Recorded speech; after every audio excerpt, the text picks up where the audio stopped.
Welcome back to this third session of the Tutor to You Sociology A Level catch-up lesson on socialisation.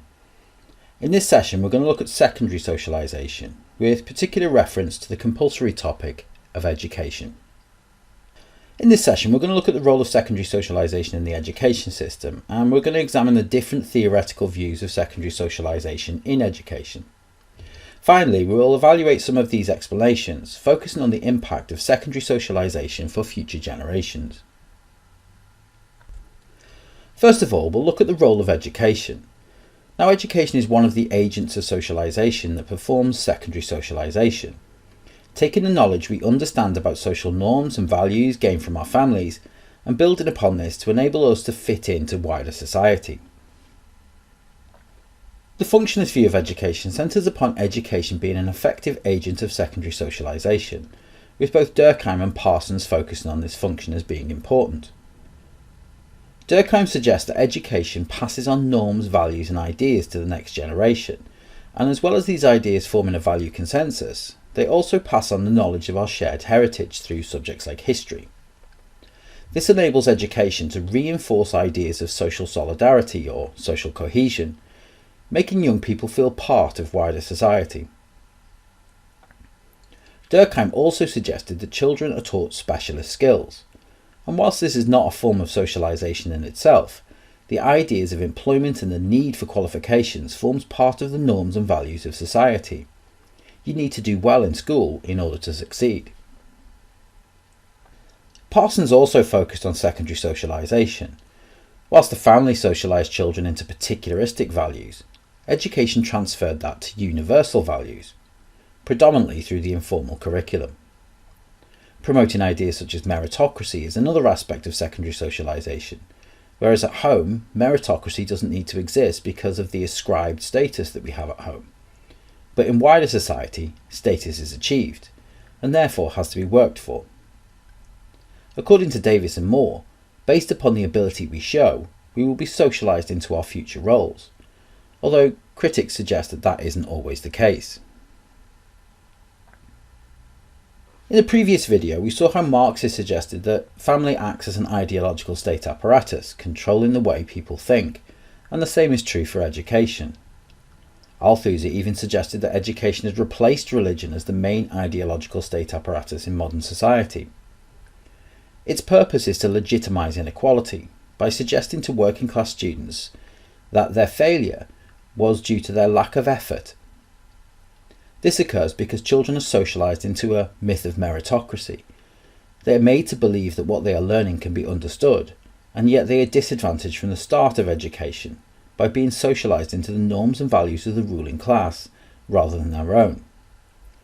This gives the ruling class an advantage in education, and they overachieve because they are learning their own culture. In contrast, the working class struggle to adapt and are made to believe it is because they lack ability. Another way education acts as an agent of secondary socialisation according to Marxists is through the correspondence principle.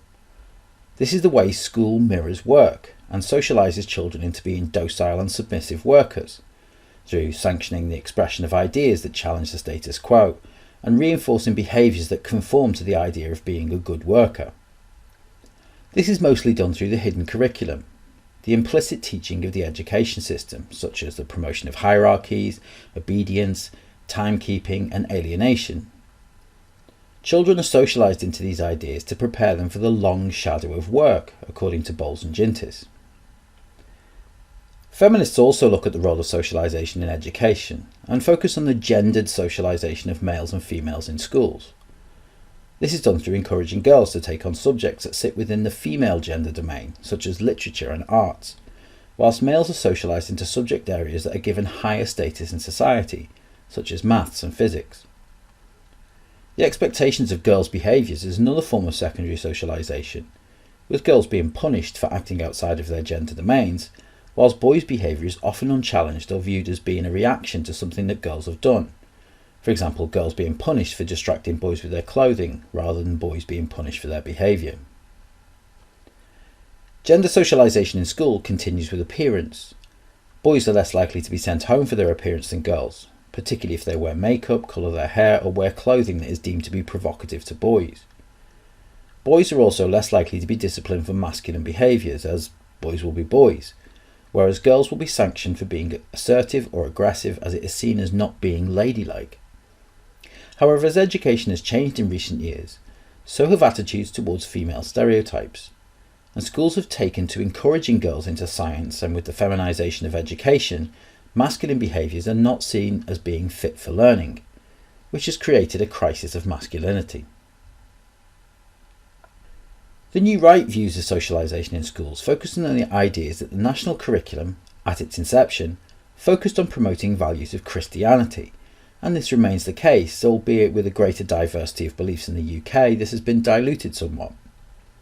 However, the New Right are in agreement with Durkheim's ideas of promoting social solidarity in schools and focus on socialising children into a British identity, based upon the history of Britain and the promotion of British values throughout education. Although these have faced criticism for focusing too much on the norms and values of the white middle-class Britain. Other ideas that children are socialised into education are those of competition and choice. Students compete against each other in standardised examinations for places at university or in secondary schools or sixth form colleges. This helps promote individualism within education, something which is key for survival in the neoliberal economy. It also rejects concepts such as collectivism, which can be seen as a threat to the idea of free markets, particularly if workers organise into unions. Whilst on the surface the New Right might not seem to have an opinion on socialisation, it is clear that they would prefer a value consensus based upon choice, competition and individualism. However, in contemporary society, education can be seen to be limited as an agent of secondary socialisation. With a broader range of schools and the ability to opt out of the national curriculum, a wider range of norms and values can be passed down to children through the different types of school. For example, faith schools or free schools may have a different ethos than academies.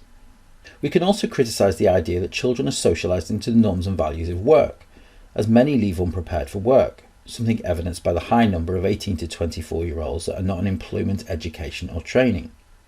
And finally, some of the changes in gender socialisation in schools have embraced the increasing achievement of girls, allowing them to break down gender stereotypes within the schools. However, this is not the case for boys, whose socialisation in schools remains fixed upon traditional ideas. That concludes this session on secondary socialisation. Next, we have a multiple choice quiz for you to complete that you will find in the links below. In our next video, we're going to look at socialisation into subcultures. See you soon.